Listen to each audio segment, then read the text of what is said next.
Então, gente, nesse final da sentença, no dispositivo, e é até destacado, né, muitas vezes vem em negrito, é a parte em que o juiz vai declarar se a ação, né, é procedente ou se ela é improcedente. Ou seja, é o final, né, basicamente ali a última etapa do processo em que o juiz reconhece, né, declara, tá, procedente aquela ação ou a improcedência ali daquela ação.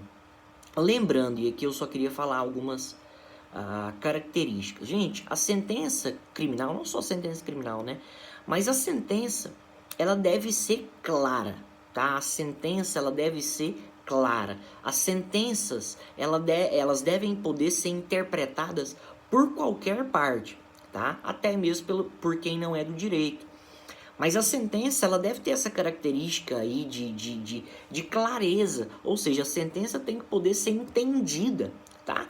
Principalmente pelas partes. A sentença, ela não deve apresentar contradições, não deve apresentar contrariedades, não deve apresentar ambiguidades, não deve apresentar omissões, ou seja, a sentença ali, ela tem que ser bastante clara.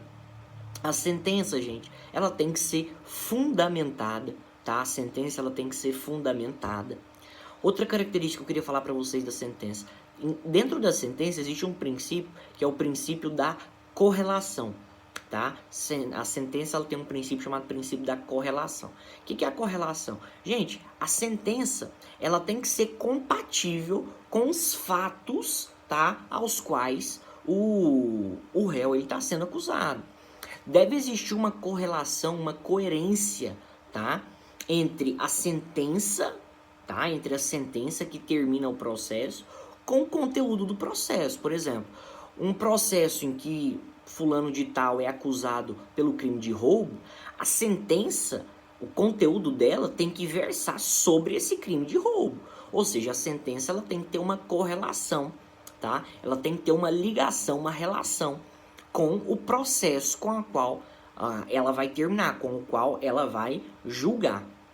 Detalhe, deve haver também uma correlação entre a fundamentação da sentença e o dispositivo da sentença.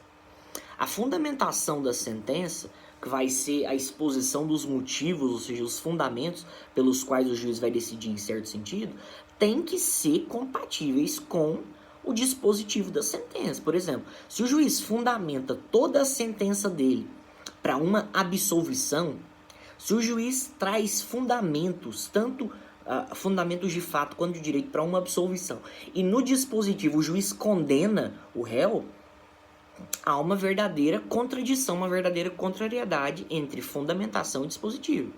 Percebam, o dispositivo ele vai estar amparado pela fundamentação. Se o juiz ele reconhece a procedência de um processo, os fundamentos, os motivos, a justificativa do juiz está justamente na fundamentação. Ou seja, o fundamento, a fundamentação da sentença tem que ser compatível, tem que ser correlacionada com o dispositivo. Se uma sentença apresenta fundamentação contrária ao dispositivo, essa sentença é chamada de sentença suicida. Ou seja, quando a fundamentação de um juiz estiver em certo sentido, por exemplo, um juiz fundamenta todo o seu processo numa absolvição do réu por excludente de antijuridicidade, por uma excludente de licitude. O dispositivo do juiz tem que ser declarando, né, a improcedência da ação e absolvendo o réu. Por quê? Porque a fundamentação dele foi toda nesse sentido. Ou seja, a fundamentação é o que embasa o dispositivo do juiz. Beleza? E por último, gente, na sentença tem o chamado fechamento. O que é o fechamento? É a assinatura do juiz, tá? É a assinatura do juiz com a respectiva data. Então, o fechamento, tá? É o final mesmo, é o que fecha a sentença com a assinatura do juiz ali, local e data. E o juiz assinando ali a sua sentença. O que eu queria falar para vocês? Dois artigos que são importantes, principalmente, né, em relação ao dispositivo. Se o entendimento do juiz for, tá, pela absolvição do réu, ou seja, pela improcedência do processo, o juiz vai ter que basear isso no artigo 386 do Código de Processo Penal. Ou seja, a absolvição do juiz o artigo correspondente, o artigo 386 do Código de Processo Penal. Caso o juiz entenda pela condenação do réu, ou seja, pela procedência do processo, do pedido, aí o juiz vai ter que basear sua condenação no artigo 387 do Código de Processo Penal, beleza?